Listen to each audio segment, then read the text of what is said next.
é da Igreja Batista, qual que é? Nacional, lá de Santa Maria, no Rio Grande do Sul. E ele vai falar conosco sobre identidade e sexualidade. O Gustavo esteve com os nossos meninos do PPA e meninas. Só para vocês terem ideia, tem 100 meninos lá. Eu acho que eles não querem voltar. Tá? Sinto dizer alguns pais aqui, né? Fabiana, né? Wanda e Erlon, seus meninos não querem voltar, não. O Vitor também não, viu, Marcinha? Fica tranquila. Então, está sendo uma benção. Eu estive lá, o pastor Léo esteve na sexta-feira, né? A Aline também esteve lá, né, Aline? Então, os nossos meninos estão recebendo as informações à luz da palavra de Deus, né? E muito em boa hora, Deus nos deu a oportunidade de receber o Gustavo aqui, né? E ele vai conversar conosco nessa hora sobre identidade e sexualidade, né? Então vamos orar para Deus nos abençoar. Pai, eu quero abençoar. Primeiro, louvar, bendizer o teu nome, te agradecer por esse tempo tão lindo.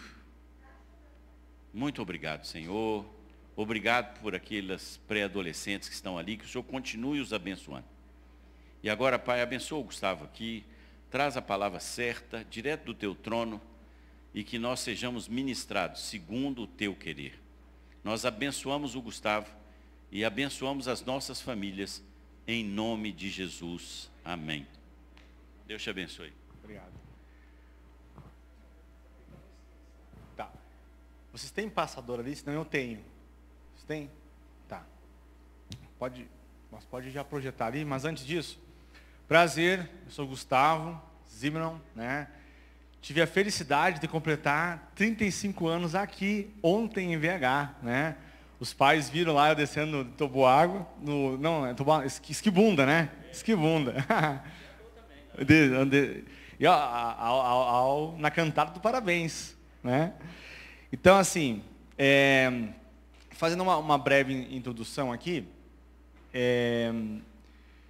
eu hoje vim na viagem, né, de 1 hora e pouco, com o pastor, compartilhando um pouco do meu ministério. Eu sou professor universitário, estou há algum tempo já sem lecionar em universidade, mas hoje, dentro da Convenção Batista Nacional e dentro da Mocidade para Cristo, eu tenho me detido muito para respostas de questões difíceis. Sabe aquelas perguntas que vêm e a gente responde assim, ó, não nos cabe saber, né? Ou tenta dar aquela esquivadinha assim, ó, Deus sabe, né? Eu entendo que tudo que chega à mente do ser humano necessita uma explicação. E eu creio que a Bíblia é suficientemente, né? É suficiente para responder qualquer questão. E eu acredito que o conhecimento da ciência apoia muita coisa. Então eu tenho me dedicado bastante nesse estudo. E no meio disso, a questão de movimentos sociais é uma das temáticas que eu tenho dado mais intensidade e atenção, porque ao trabalhar com um público ateu e universitário, eu vejo muitas perguntas que às vezes nós como cristãos, a gente não sabe responder, e a gente dá migué. Né? Então, assim, migué é entendível para vocês? Você chamava o pessoal lá, porque a gurizada, aí ficava me olhando, gurizada. Os meninos, as meninas, né? Então, assim, uma coisa que eu quero deixar, só deixar claro para vocês, que pode vir à mente de alguém, tá? Não sou casado, não tenho filho, né? Então, como vem um jovem, eu considero jovem, né? Jovem você é de mente, né? Tava eu no esquibunda provando que era jovem lá, de corpo e mente. Corpo vamos saber daqui a pouquinho, né? Mas, como um jovem pode vir, não sendo pai, e não tendo filho, me dizer como eu tenho que atentar para o meu filho. Justamente porque a Bíblia é suficiente. Entendeu? Então, eu sendo estudioso das Escrituras, e sendo estudioso dos movimentos sociais, E eu trabalho com aconselhamento na igreja local. Tem semanas lá que eu cheguei a trabalhar com 30 jovens numa mesma semana, sentando em aconselhamento. Numa mesma semana. Então, assim, eu aconselho pais, eu aconselho adolescentes, jovens, adultos. Então, muita coisa assim, ó, cartinha repetida. É sempre a mesma coisa. Então, o que eu vou compartilhar com vocês hoje aqui é um resumo do resumo do que eu trabalhei com eles, certo? Que já era um resumo do resumo. Então, teus filhos vão chegar em casa e vão te encher de perguntas. Até empurrei a dura para os líderes anteontem, né? Falei, 6 da manhã, ontem, né? Também, 6 da manhã, pode ligar para os líderes, pode tirar dúvida com eles, sim. Eu tirava dúvida com o meu pastor às 6 da manhã, né? Então, assim, não sei se vocês vão me amar por causa disso, mas os seus filhos vão questionar vocês. Aí uns fizeram a pergunta, o que é tal coisa? Uma criança perguntou, o que é masturbação? Chega em casa e pergunta para o seu pai. E o que é menstruação? Chega em casa e pergunta para sua mãe. Você tá enrascado, irmão. Vai orar. Então, assim, no final, se der tempo, eu vou trabalhar algumas questões que eu abordo, 10 jovens com nomes que eu troquei, com situações para vocês entenderem mais ou menos o que acontece no meio da gente, no meio da igreja. São 10 cristãos, tá? E eu separei alguns pontos que são observações para você, pai. Ok? Beleza? Então tem coisas que eu vou falar bem rápido. Né? Eu não vou abrir para pergunta, vou deixar as perguntas para o final. Certo? Então você vai absorvendo, você vai anotando, vai rapidinho aí, pega o celular, pega o caderno, o que for mais rápido. Então vamos lá. Olha só.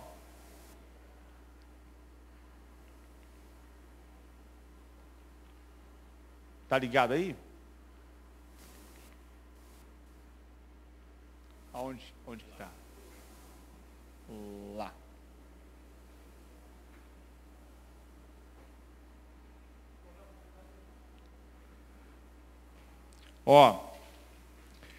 Tem um salmo que a minha intenção, vai passar aí para mim? Obrigado.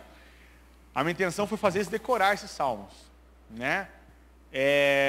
Algumas vezes não estava aí na tela, eu pedi para eles repetirem. A lei do Senhor é perfeita e restaura a alma. Esse salmo para mim, assim, é um dos versículos mais fantásticos das Escrituras. Por quê? O Billy Graham tem uma frase que eu acho muito interessante, tá? Deixa eu só dar um. Que é essa frase: a palavra de Deus é a bússola do cristão. Qual foi o raciocínio que eu trabalhei com os adolescentes lá? O que é uma bússola? Uma bússola, acho que todo mundo conhece uma bússola, ela aponta para o norte. E para nós cristãos, e para a pessoa que está sendo guiada pela bússola, a bússola ela serve para que essa pessoa encontre algo. Não é? Certo? Se encontre. Então, para nós cristãos, a bússola, ela serve como um instrumento, aí parafraseei com eles, de retorno para o jardim. Aquela promessa que foi dada para Adão e Eva, onde a semente, um descendente de Eva, levaria eles de volta para o jardim. A gente bem sabe que essa pessoa e, ao mesmo tempo, o jardim é o próprio Cristo. Não é? Então a bússola, ela nos ajuda a irmos de volta para Cristo, que nos conecta com Deus. Ok? Então, quando eu tenho uma bússola, certo? Pode passar. Eu passei aqui, não passei para vocês, né? Lá. Então, quando eu tenho uma bússola, certo? Todas as questões da minha vida são norteadas por esse ponto. Entendeu? Então, por exemplo, o mesmo exemplo que eu dei para eles lá, tá? Ali está o pastor Léo, certo? O pastor Léo é o meu ponto de referência na minha caminhada. Então eu posso estar caminhando no lugar certo, em direção ao lugar certo, ou em direção ao lugar errado. Correto? Se eu estou caminhando em direção a ele, eu estou certo ou errado? As crianças falavam mais alto que vocês. Eu estou certo ou errado? Certo. E agora? Eu estou errado. Ou seja, a bússola, ela me ajuda a entender o caminho que estou seguindo. Ok? Antes de chegar lá. Certo? Mas, se eu não tenho bússola, qualquer caminho é certo. E qualquer caminho é errado. Logo, certo e errado não existem. Então, quando você pega, por exemplo, alguém do movimento LGBT, um homossexual, que não considera Deus, eu tenho como dizer para ele que o que ele faz é errado? Não. Da ótica dele, o que ele faz é certo, aceitável. Trabalhamos sobre feminismo também. Então, uma feminista, certo? As crianças concluíram que é impossível ser feminista cristã, né? As meninas concluíram isso. Até teve uma que vai falar comigo depois, eu era feminista até ouvir você. Agora não quero mais, nunca, não quero nem pensar em ser isso. Então, a gente entende que essa promessa de voltar para o jardim, ela foi feita para a humanidade como um todo. Então, mesmo o ateu tem desejo de voltar para o jardim. Só que ele não tem referência. Então, a referência dele é os sentimentos dele. A referência dele é o que ele pensa. Entenderam? E faz sentido? Faz. Para nós cristãos, a gente não pode se dar o prazer de seguir o que a gente sente. Por quê? Nós temos uma referência. Nós temos uma bússola. E o nome dele é Jesus. Então eu posso sentir, não, mas esse caminho é muito bom. Mas eu estou certo? Não. E qual é o instrumento que vai dizer que o meu caminho está errado? É um livro. A palavra. Entende? Então a palavra vai dizer assim, ó. Se você for alguém vingativo, você está na rota errada. Se você for alguém que odeia, você está na rota errada. Não, mas eu sou cristão. Mas assim, ó. Até perdoei o fulano, mas ele lá eu aqui. Isso é perdão? Não. A Bíblia está mostrando o que é perdão. Como é que isso funciona. Então, eu não tenho como dizer que eu estou na rota certa indo para o caminho errado. Entenderam? Seus filhos são muito inteligentes. Eles pegaram isso muito rápido. Até me impressionei. Olha só. Aí, 3 capítulos interessantes para esse raciocínio. O primeiro capítulo é Gênesis 2. Em Gênesis 2, nós vamos falar depois de um conjunto de versículos lá, é um capítulo que fala da criação do homem, certo? Detalha a criação que já foi narrada em Gênesis 1, certo? Gênesis 3 é o capítulo que fala sobre o quê? A queda, né? Fala eu chamo de grito de independência do homem e da mulher. E Romanos 8 fala sobre o quê? Fala sobre o homem caído e sujeito à sua própria vaidade, por causa desse grito de independência. E fala como a igreja tem que se portar para voltar para o caminho do jardim. Certo? A gente vai falar um pouco mais sobre isso. Mas o que eu acho interessante do Romanos 8, é que o texto fala bem assim, ó. O texto ele diz que a criação ficou sujeita à vaidade, não por vontade própria, mas por causa daquilo que a sujeitou. O que a sujeitou? O grito de dependência de Adão e Eva. Aí fala depois que a criação aguarda ardentemente a manifestação dos filhos de Deus, que nos versículos anteriores fala bem assim, se somos filhos, com ele padecemos e com ele seremos glorificados. Já viu aquela frasezinha bem na moda da academia agora? Sem dor, sem ganho? Foi Paulo que fundou essa frasezinha, entendeu? E ele fala que os leves e momentâneas tribulações, sofrimentos, não se compararão à glória que vai ser revelada. Então nós como filhos, o que é vaidade? Vaidade, eu falo que é uma sala com 5 pessoas que estão há 3 meses sem comer. Aí tu larga, são 5 pessoas, aí tu larga 3 pães. O que acontece? Meu pão. Entende? O que o cristão faz? Teu pão. Entendeu? Isso é sofrimento. A gente abre mão pelo bem do próximo. Porque Jesus nos ensinou a fazer isso. Ok? Vamos falar mais sobre isso. Então aqui, conceito que eu trabalhei até com eles lá. Nós temos a questão da sexualidade. A sexualidade, ela não é algo que envolve apenas sexo, certo? Apenas o relacionamento sexual. A sexualidade envolve desejos, impulsos, né, emoções, e para um adolescente, isso aí está enlouquecido, está fervendo dentro dele, certo? E o adulto não está fervendo, né? O adulto está tranquilo com isso, né? O adulto não tem desejo sexual, não tem impulso, o adulto já é anjo, né? O adulto está bem com isso, amém? Não? Sai. Sei que eu sou adolescente. E olha só, em cima da sexualidade, hoje, é construído 2 pilares. Um se chama liberdade e outro se chama identidade. E esses 2 pilares são que sustentam nossa sociedade hoje. Não estou dizendo que são pilares que nós devemos abraçar, certo? São pilares importantes para nós compreendermos, mas não são nossas regras de fé. Não são aquilo pelo que nós nos guiamos. Entende? São pontos importantes para o ser humano, certo? Mas, o que é a liberdade? A liberdade é eu poder fazer o que eu quiser, a hora que eu quiser, como eu quiser.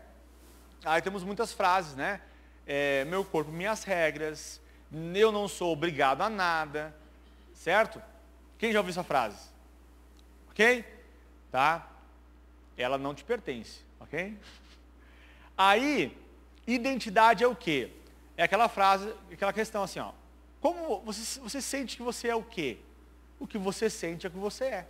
Aí vem aquela frase, siga o desejo do teu coração. O que eu faço nessa situação?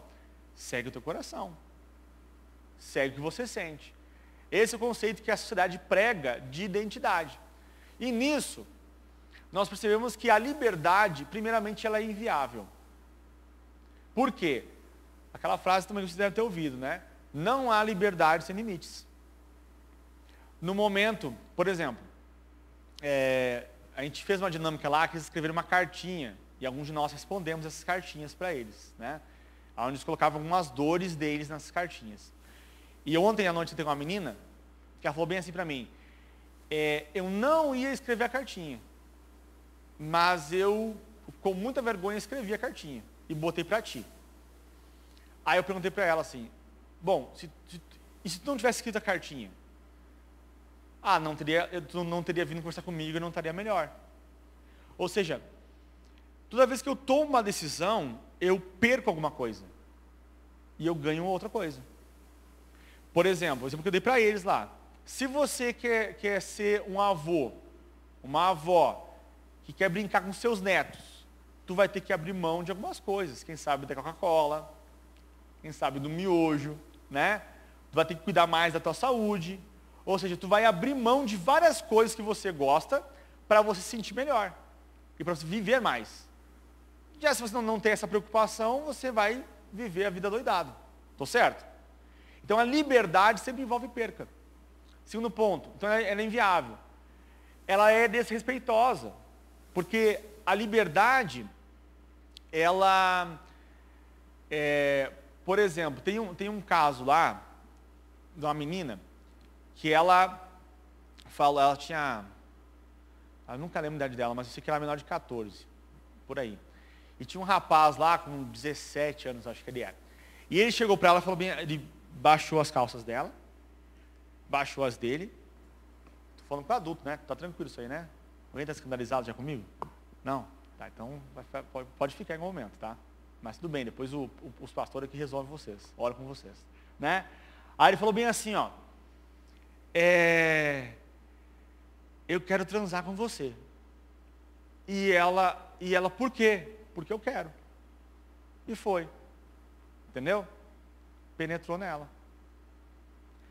A liberdade que ele queria ter de poder fazer aquilo, foi desrespeitoso com ela. Liberdade tem que ter limite. A questão é quem dá para nós esses limites.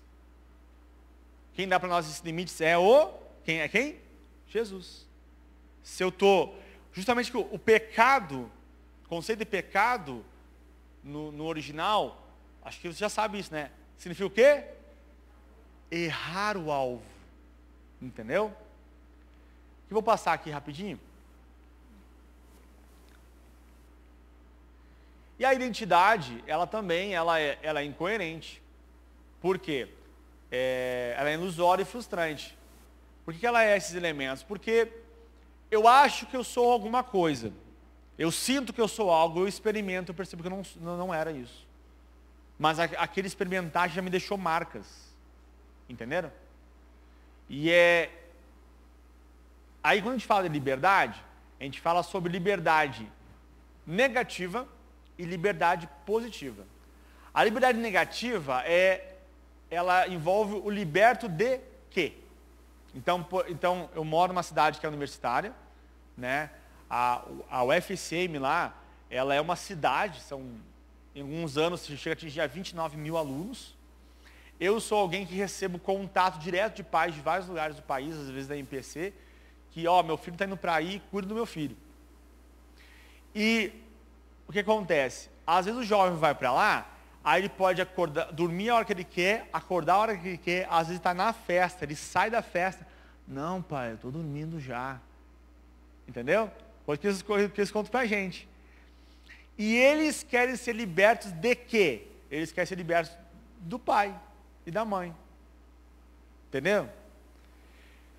Mas agora a questão é que a liberdade positiva, que é uma liberdade que nós devemos buscar, é uma liberdade que é ser libertos para quê? Para que queremos ser libertos? Entendeu? É uma coisa que você precisa trabalhar com seu filho. Para que você quer ser liberto? Em Atos 4, a gente vê lá uma situação muito interessante, que é Pedro, né, e os demais cristãos ali sendo libertos da prisão, sendo ameaçados na praça, e eles, com medo, eles vão se reunir numa casa, e eles oram a Deus, eles relembram suas mentes de algo, né, de quem é Jesus, do que ele fez, e no meio disso, eles oram a Deus pedindo intrepidez. Intrepidez é coragem. Então eles estavam com medo. E eles pedem intrepidez, pedem coragem para poder pregar o evangelho. Eles querem liberdade para algo. Entenderam? E nesse ponto, às vezes nós mesmos adultos, a gente vem na igreja e a gente fala bem assim, Deus, eu quero ser cheio de ti. Liberdade negativa. Entenderam? Eu quero ser livre do meu medo. Liberdade de algo. Entendeu? O que Deus nos orienta é que nós devemos pedir liberdade para algo. Então, Deus, eu quero ser livre do medo para ajudar pessoas que são livres do medo também. Deus, eu quero que o Senhor me torne cheio para eu derramar sobre pessoas. Entendeu a diferença? Certo? Então isso é uma questão muito interessante para você explicar para o seu filho quando ele gritar por liberdade. Quem aqui tem filho que já algum dia, algum momento gritou por liberdade? Erga o braço aí, só para não me sentir todo deslocado. Entendendo a diferença? Tá, mas filho, por que você quer essa liberdade? Né? E aqui um ponto importante que você tem que trabalhar com seu filho é justamente essa questão aqui, né? Paulo, ele fala sobre propósito existencial. Toda pessoa que ela passa a existir, ela passou a existir porque Deus, na sua soberania, ele já viu tudo o que aconteceria, certo? Na sua onisciência, ok?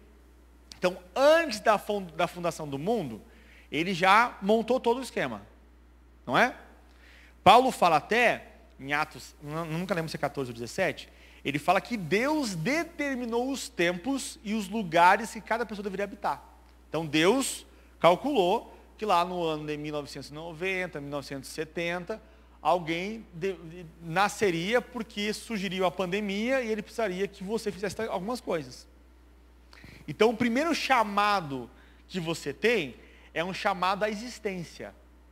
Só que esse chamado envolve um propósito. E para você cumprir esse propósito, você já tem uma identidade. E você já tem ferramentas. Ou seja, você é chamado, você recebe uma identidade e uma vocação. Entenderam? E agora você passa a existir. Só que a sociedade começa a gritar: qual é a tua identidade? E você não conhece a Cristo, você conta ali com a socialização primária, que é dos pais, dos avós, da família, que às vezes também não está muito inteirada sobre a identidade desse ser que está ali, e às vezes a gente comete besteira e fala coisas que não deveria fazer, ou faz coisas que não deveria fazer, e a criança ela vai registrando isso. Então, o grande papel dos pais e dos líderes é ajudar os jovens a entender qual é o chamado de Deus para a vida deles. Mas a crise pode ser que nós não entendemos qual é o nosso ainda. Entende? Mas essa é uma busca que nós temos que fazer. E para isso, eu tenho que dar espaço na igreja para o jovem trabalhar, para o jovem fazer. Entende? A gente vinha falando no carro, né? O jovem é forte, o jovem, mas não dá uma liberdade, não põe uma atividade, um compromisso na mão do jovem. Deixa ele errar. Quem aqui já foi adolescente? Tu errou? Por que não pode errar? Não foi bom alguns erros e você não aprendeu com eles? Então por que você quer eximir ele de errar? Entendeu? Deixa o cara errar. Faz parte da vida, né?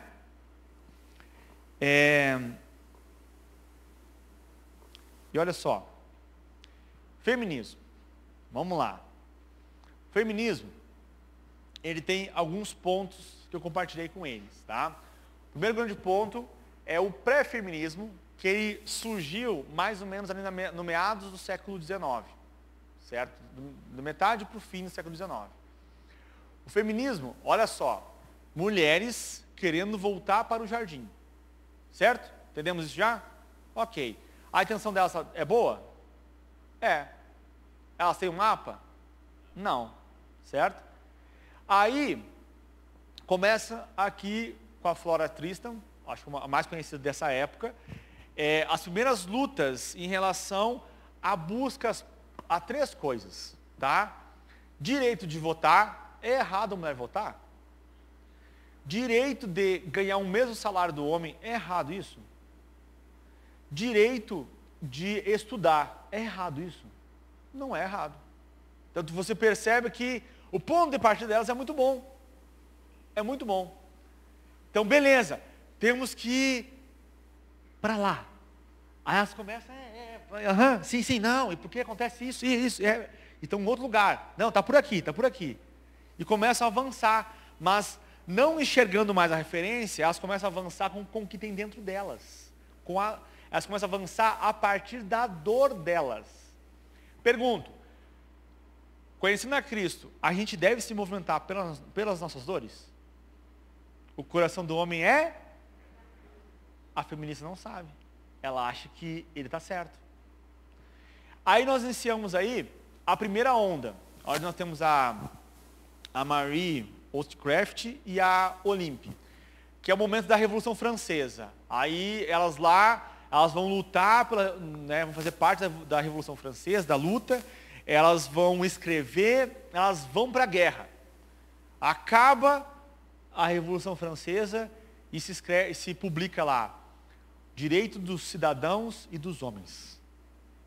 Olha a frustração delas. Nós queremos igualdade, a gente lutou com eles. Pergunto, é certo isso? Não. Entendeu? Mas começa a surgir uma indignação agora. Não, mas espera aí, está errado isso. Aí, a segunda onda, ela vem com a pergunta. Tá, mas, então assim, para a gente poder vencer essa luta, precisamos entender o que é ser mulher. Aqui que entra Simone de Beauvoir, Betty Friedan, Catherine Millet, Carol Hanisch, né? Entra esse pessoal aqui nessa época. Entendeu? E nessa época começa a se fazer a pergunta: o que é ser mulher? O que torna nós mulheres? Simone de Beauvoir fala algo muito interessante. Ela fala que a mulher é um homem castrado. É a frase dela. Praticamente a mulher é um homem que perdeu direitos. Entendeu? Então precisamos recuperar esses direitos. Aí entramos na terceira onda. A terceira onda, ela já fala sobre recortes. Aí, a gente entende que, ok, o que é essa mulher? Mas a gente percebe que existem vários tipos de mulheres. Existe a mulher que é branca e existe a mulher que é negra. Existe a mulher que foi estuprada, a mulher que foi criada como uma princesa. Então, cada uma dessas mulheres tem uma dor diferente. A mulher que é pobre, ex-escrava, e a mulher que é rainha. Entenderam? Então, começam a surgir os recortes. E eu mostrei lá rapidamente para eles 48 recortes diferentes.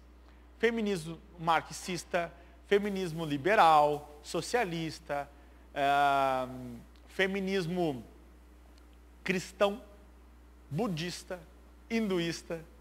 Entenderam? Começou a se olhar para as mulheres em diferentes contextos. E começou a se empoderar essas mulheres de que elas deveriam fazer diferença a partir do lugar onde elas estão.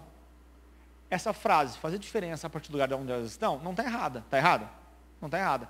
Mas aqui, elas se adotam um conceito que é tomar a força. Então, quem é, para o feminismo, quem é o principal opressor da mulher? O homem. Então, quem ela tem que derrubar? O homem. Entendeu? Porque é o objeto de opressão dela. Vamos para o final, porque tem que estar apertadinho aqui, tá? Olha só. E a quarta onda, que ela inicia agora em 2010, ela fala sobre justiça para as mulheres. Das mulheres, quem já ouviu falar do Me Too? São muito crentes, minha gente. Já ouviu falar? Alguém, meu Deus, não. Quem já ouviu falar do Me Too? Movimento Me Too. Eu também. Já ouviu falar? Agora é uma pessoa que vive na sociedade. Um homem ouviu falar sobre. Muito bom, minha gente. Agora estou com vibração agora, né? É esse momento onde as mulheres vão para a internet ou para um lugar público falar das suas dores ou das suas opressões. E outras mulheres vêm e falam, eu também. Vamos ver o caso da Marielle. Lembra da Marielle? Somos todas Marielle. Lembram disso? Eu também. Eu não estou dizendo que está errado, certo? Mas aí começa, nesse momento da quarta onda, de uma forma muito sutil, uma supremacia feminina. Se você parar e olhar, por exemplo, eu sei que eu estou falando para cristãos, eu quero que você pense bem e preste bem atenção no que eu estou falando. Eu sei que para homens é mais tranquilo, mas para mulheres, pelo grito feminista na sociedade, a gente não está percebendo, a gente está indo na onda. Pense. Matar uma mulher é pior que matar um homem? Eu preciso de uma lei específica para matar mulheres. Será que eu não tenho que pensar melhor no assassinato?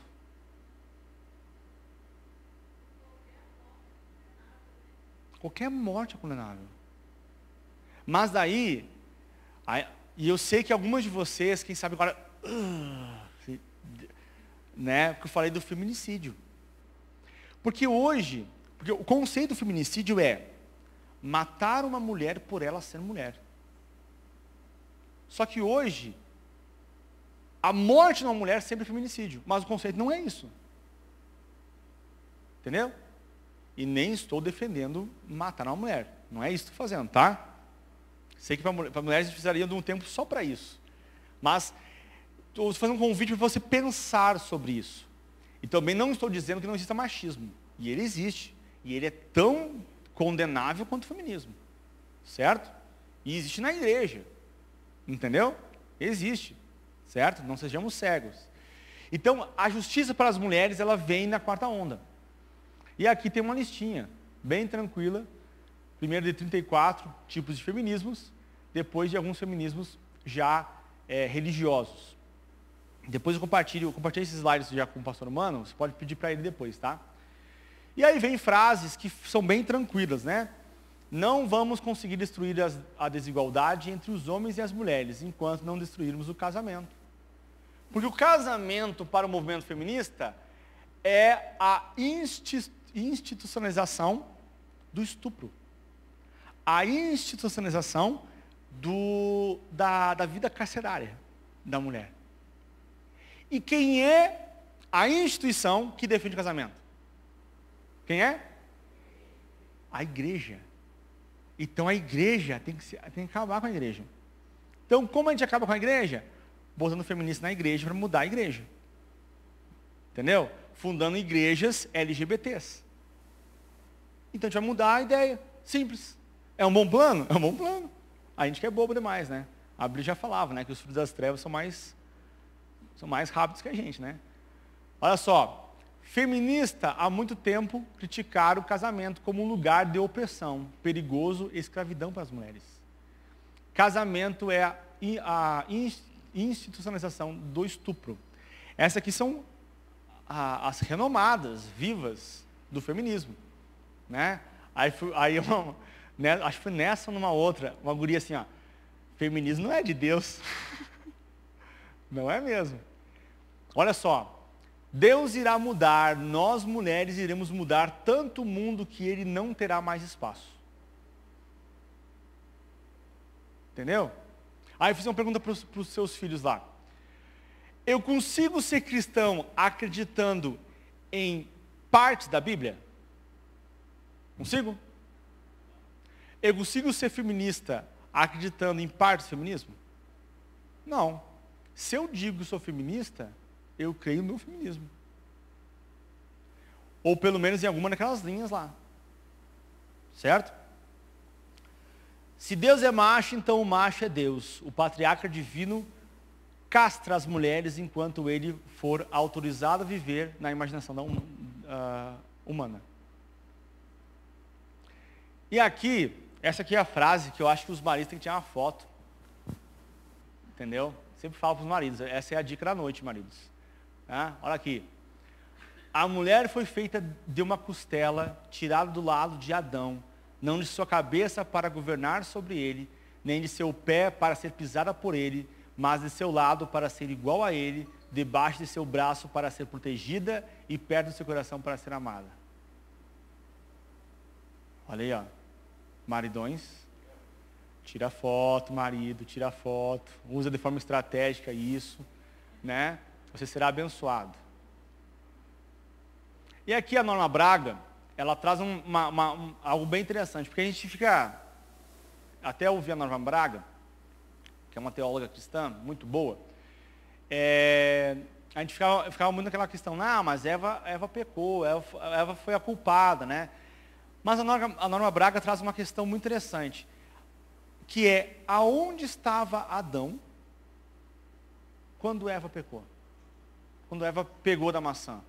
Quando a serpente estava enrolando Eva, aonde estava Adão? Quem era o responsável de Eva? Por Eva? Quem era? Adão. Mulheres, pergunta, quem está com seu marido do lado aí, pergunta para ele assim, ó, quem é o responsável por mim? O marido responda com toda, né, sou eu. Né? Fala assim para ele, sim, é você, meu pavãozinho.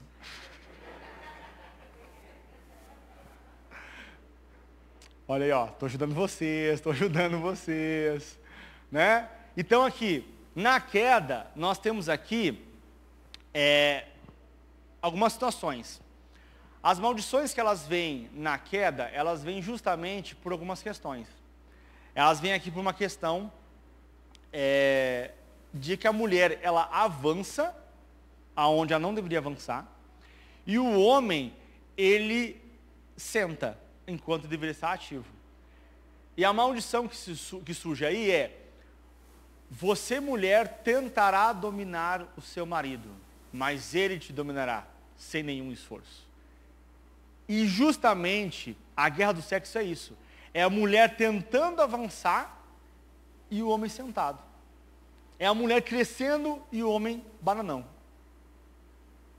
Homem banana, o diabo é teu Deus. Porque tu está exercendo um comodismo na queda. Mulher que avança descontroladamente, o teu senhor é o diabo. Porque você está avançando como na queda. Homem que toma postura de homem. Não, se tem que sangrar vai ser eu. Se tem que se quebrar vai ser eu. Mulher que apazigua, né? Que personifica o Espírito Santo em alguns momentos, né? Esse é o nosso papel como homem e mulher. Certo? E aí, olha como é confuso para as crianças hoje. Hoje, sem o mapa do jardim, nós temos aqui 4 níveis de sexualidade. Então não é apenas o órgão genital que define a minha sexualidade. Eu tenho agora a identidade sexual, que é como eu me enxergo. Então eu posso ter um órgão genital masculino e menina. Aí também tem a orientação sexual, que é com quem eu quero me relacionar. Porque eu posso ter um órgão genital masculino, me enxergar como homem, mas querer ter relação com homens. Ou ter um órgão genital masculino, me enxergar como mulher e querer ter relação com homens. Entenderam? Para você é confuso isso? Imagina dentro do adolescente. Com a sociedade gritando e dizendo para ele, essa é a sua identidade. E o pai não está presente em casa, a mãe não está presente em casa, para explicar para ele dúvidas bem simples. E vem também a questão do gênero neutro, que é um perigo que nós temos nas nossas escolas, onde o professor, a ideia do gênero neutro é deixar a criança descobrir qual que é o gênero dela. Que pode ser totalmente diferente do órgão genital dela. Então eu não posso dizer, menino vem cá. Porque se eu digo menino vem cá, eu estou dizendo para ele que ele é homem. Então eu vou ter que ouvir essas coisas do tipo aqui. Ilis, vem cá. Meninix, vem cá. Por quê? Porque o professor, ele não quer dizer para o seu filho o que ele é. E olha, de certa forma eu até concordo. Porque o papel da escola é educar. O papel moral é de quem? Da família. Só que o problema é que nós estamos tocando a responsabilidade para a família e para os pastores. Pastor, conversa com meu filho aqui. Tu ouve isso? Está certo isso? Ele tem uma função em parceria com você. Mas ele não pega a sua função. Você é pai. Entendeu? Ah, meu filho está assim e isso é culpa da igreja. Não, é culpa sua. Certo? E olha só, tem provas em escolas já usando o termo, né? Lá, ó. As crianças já estão recebendo essa informação. Que elas não têm gênero. Que elas podem ser o que elas quiserem. Aí chega em casa e fala para você assim, pai, eu posso ser o que eu quiser. Para com isso, guri. Para com a frescura. Vira homem. Você é demônio sobre ti. Tu acha que essa criança vai te ouvir? Ela vai perguntar para ti em outro momento? Ela vai sentar contigo para tirar uma dúvida? Não vai fazer. Pensa nas vezes que teu pai gritou contigo. Mas meu pai gritava e obedecia. Acho que não, hein? E temos aqui Reino Unido, né? Aonde ideologia de gênero eleva em 1000% o número de crianças em tratamento no Reino Unido, aonde foi liberado isso. Olha lá, orientação, identidade, orientação, sexo biológico, expressão de gênero, confunde a criança. E nós temos aqui, olha lá, sou professora e vou falar de gênero para seu filho e sua filha. Vão mesmo? Cadê você quando seu filho chega da escola? O que você faz quando chega do trabalho? Eu recebi uma cartinha lá, vou falar porque não é daqui, dessa igreja, né? O mano falou que não é daqui. Mas a criança falando bem assim, ó. que o pai chega em casa e está sempre cansado. Ou ele está dormindo, ou está jogando videogame. Ou brigando com o irmão mais novo dela. Entendeu? Aí, agora tu vai chegar em casa, não vai chegar teu filho, né? Vai ser mais esperto que isso, né? Tu vai ser agente de Cristo, né? E aqui nós temos várias questões para vocês que são argumentos científicos, né? Aqui tem um artigo que te garante, por exemplo, se o teu filho chegar em casa, certo? E esse teu filho falar que o professor falou de gênero na escola, você tem autoridade de ir até a escola e falar com a direção. E dizer assim, ó, sobre questões morais, religiosas, eu sou o professor do meu filho. Entende? Olha lá, os pais, e quando for o caso de tutores, têm direito em que seus filhos e pupilos recebam a educação religiosa e moral que esteja de acordo com as suas próprias convicções. Certo? Só que daí o pai nem ouve o filho direito e acaba que nem consegue perceber isso acontecendo. Eu não estou aqui, entendam, eu não estou aqui para ficar batendo em vocês. Não é esse o meu objetivo. Eu estou aqui para alertar vocês de coisas que eu atendo e eu sei que acontece. Entendeu?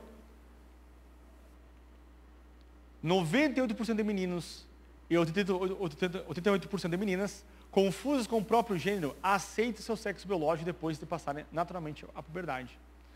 Tinha até no Senado, na Câmara lá, tramitando uma proposta de John Williams, que era crianças menores de idade que quisessem fazer troca de sexo, resignação sexual, que os pais não aprovavam, eles podiam ir até o conselho tutelar pedir. Não passou isso, entendeu? Mas olha o que está acontecendo aí, certo? E aqui vou para a parte final.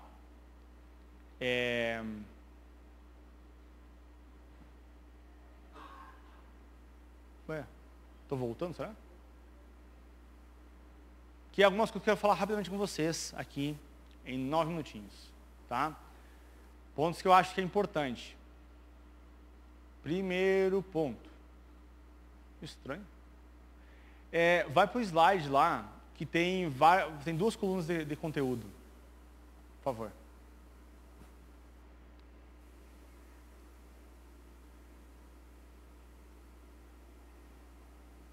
Não. Só um minutinho.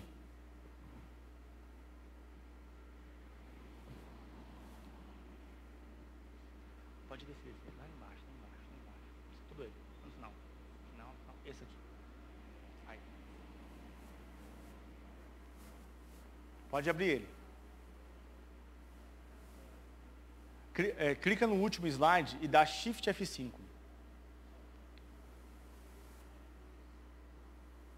Aí, olha só. Primeiro, adolescência significa crescer para, tá? Essa é a primeira questão.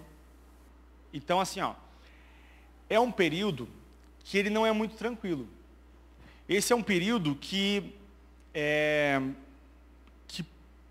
ela está crescendo para se tornar alguma coisa que ela não sabe o que é.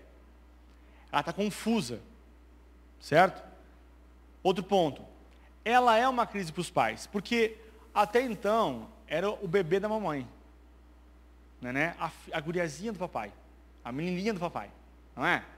E agora tu vê que ela já está diferente, ele já está diferente. Então você já tinha pegado um ritmo de pai e mãe, e agora você perdeu o ritmo, porque é um outro ser que está na tua frente.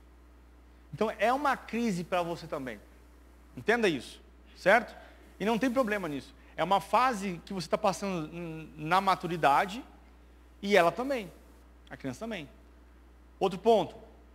É um momento de 2 lutos para o adolescente. Primeiro, um luto com o corpo do adolescente. Então a menina, os seios estão crescendo, daqui a pouquinho chega a menstruação, ela já sente coisas que ela não sentia antes. Então, para ela, é um universo muito estranho. É inseguro. Quem gosta da insegurança aqui? Ninguém. Entendeu? Então, é muito inseguro. E agora, também, ela está perdendo os pais. Porque o pai na frente dela é um pai que a trata como uma criança, só que ela não se vê mais como criança. Então, ela para de acessar você. Porque toda vez que ela acessa você, você a trata ela como uma criança. Né? Aquela famosa frase, né? Eu não sou mais, não me trate como, não é? Quem já ouviu isso? Não é? Por quê? Aí ela está desconectando dos pais, entendeu? E ela está desconectando do corpo dela. Então, olha a confusão que temos aqui. Entenda essa confusão. E por esse motivo, eu, Gustavo, sempre falo isso, mas aí eu gosto de trazer essa minha opinião. A adolescente não namora. Entende? Porque se ele começar um namoro na adolescência, possivelmente ele está namorando por alguns motivos. Pela ausência do pai, e ela quer a figura masculina, que consegue no gurizinho, ou pela ausência da mãe, que vai numa guriazinha. Guri é menino e menina, tá? Entendeu? E ela vai pegar todo aquele turbilhão de emoção e vai cobrar da outra criança a resolução desse turbilhão de emoção. E isso vai causar para ambos um trauma. Que hoje, quando eu trabalho com casais, eu vejo o cara lá, adulto, o homem adulto, traumatizado dos relacionamentos que ele teve lá quando era pequeno. A menina, a Débora mesmo comentou lá, vou falar porque ela falou lá para as crianças, né? Os adolescentes. Ela namorou com 12 anos. E ela com 17, tinha um namorado de 17. E ele passava a mão nela, ela queria ter aquilo porque era algo descolado, mas ela não entendia aquilo. E ela fala que aquilo afetou ela. Aí pergunto, será que é interessante teu filho adolescente namorar? Não, mas é sobre a minha supervisão. Será? Né? Como deve ser o momento da ouvidoria? Às vezes o adolescente, ele vem e testa você. Ele vem e fala assim, ó, ai mãe, nem sabe, uma guria caiu na escola lá, todo mundo riu dela. E eu ri também. Aí a mãe, para com isso, coisa idiota. Por que rir dos outros? Às vezes o adolescente, quando eu começo a conversar com eles, eu vejo eles fazendo isso. Ele vem com uma coisa muito boba, para ver como eu vou reagir. Para ver se ele pode confessar para mim algo mais íntimo dele. Entendeu? E às vezes vocês estão perdendo o filho de vocês, porque vocês não ouvem as bobeiras deles. Ouça, né? Aconselhe, e assim, ó, aconselhe biblicamente. Não sabe dar aquele conselho bíblico? Cara, chama os pastores. Incomodem eles às 6 da manhã. Pode ser, pastor Del? Pode ser? O pessoal vão trabalhar mais agora. Entende? Pastor, olha só, meu filho me perguntou tal coisa. Pede ajuda. Tem psicólogos aqui na comunidade? Olha aí, tem em casa. Entendeu? Pede ajuda.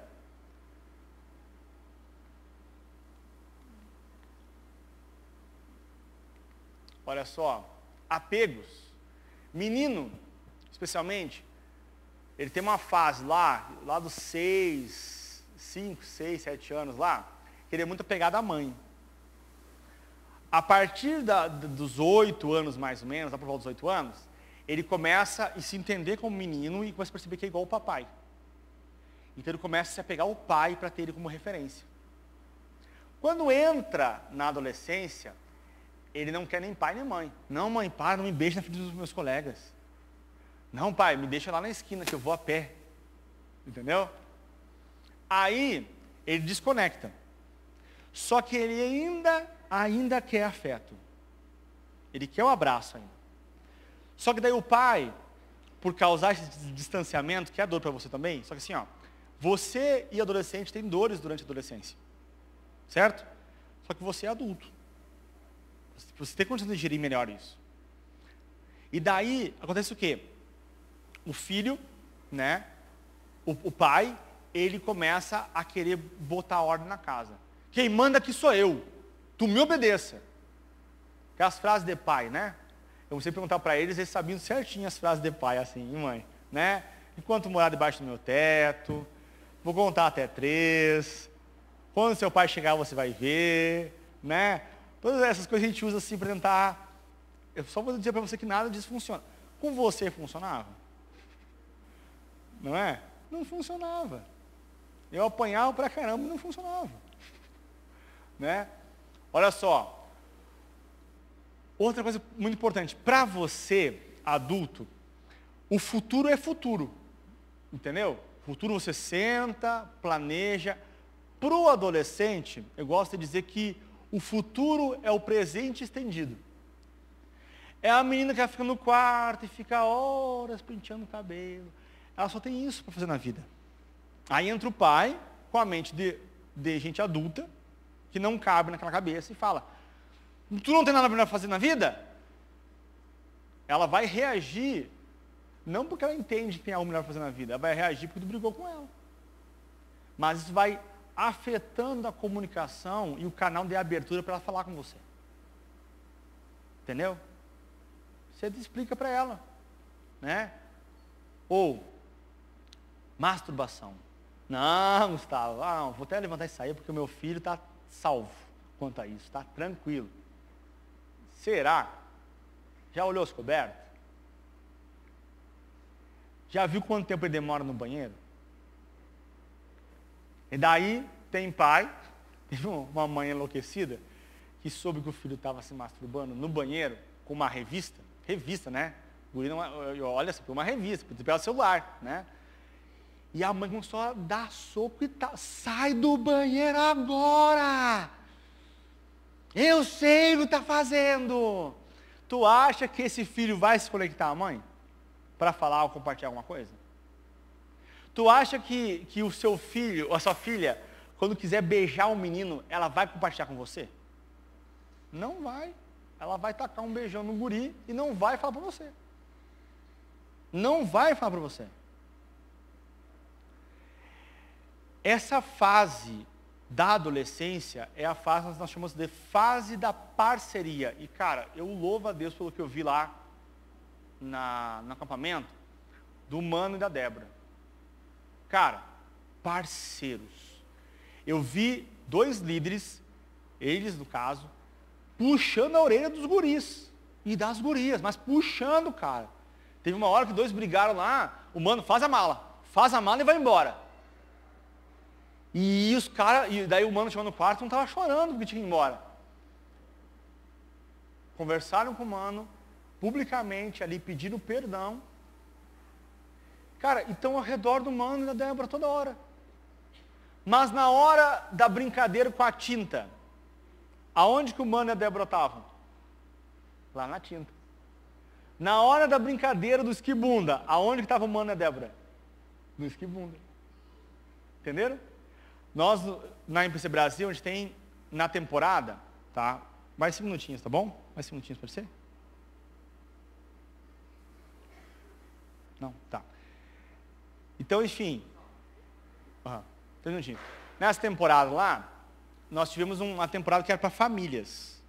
E como choveu, a ideia é que os pais fossem para a lama com os filhos. Cara, tinha pai, mãe, filho, dando cada gargalhada e falando assim, ó, nunca ri tanto com meu filho. Ao mesmo tempo, tinha pai, mãe e filho debaixo da marquise. Sequinhos. E a mãe dizendo, não, isso não é para mim não. Mas não é para ti. É batata. Aquele filho tem problema no relacionamento com os pais. Porque ele não é parceiro. Entenderam? Seja parceiro. Né? A ausência paterna, uma das coisas, a gente fala muito sobre a questão de que a violência sexual cedo demais, isso causa problemas que tornam pessoas homossexuais. E, cara, eu vejo isso. Mas uma outra coisa que torna bastante a criança afeminada ou masculinizada é a menina que tem a mãe ausente e o pai presente. Ou o menino que tem a mãe presente demais e o pai ausente demais. E o rebelde, aquele que tem os dois ausentes. Entendeu?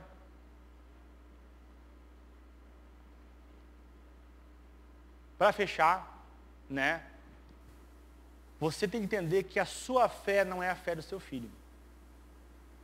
Não é o fato do seu filho estar na igreja por anos que torna ele cristão.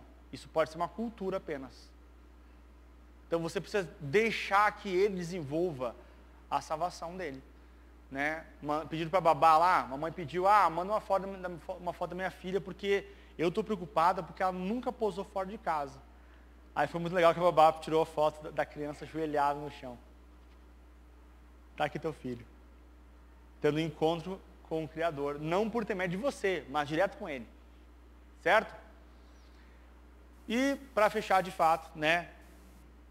Eu sei que você tem um filho de vocês para cuidar. E às vezes eu tenho pais que eles se preocupam demais só com os filhos. E acabam esquecendo um do outro. Pega o teu filho, manda para um acampamento. E vai ter um tempo vocês dois juntos. Porque começa a cuidar do filho, e acaba esquecendo um do outro. E isso acaba destruindo o casamento de vocês, e isso afeta o teu filho, de uma forma. Amém? Quero orar rapidinho com vocês, bem rapidinho, tá bom? Senhor, eu te louvo, Senhor, por esse momento com esses homens e mulheres. Te agradeço pela vida deles. E eu te peço que o teu Espírito Santo trabalhe tudo isso na vida deles. Que o teu Espírito Santo desenvolva isso na vida deles e que seja muito claro para eles, Senhor. Tudo isso que nós trabalhamos e o que é natural ao ser humano e que eles entendam como pregar a tua palavra para os filhos.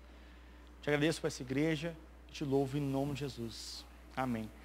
Eu vou assistir o culto com vocês aqui, vou comer um pouquinho, né?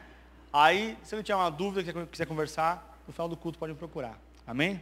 Deus abençoe.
Vamos subir aqui.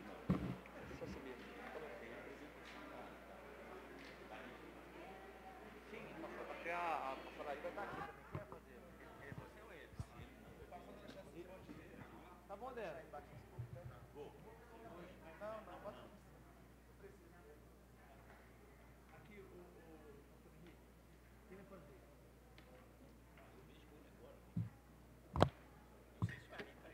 Pastelaria, eu liguei para ele.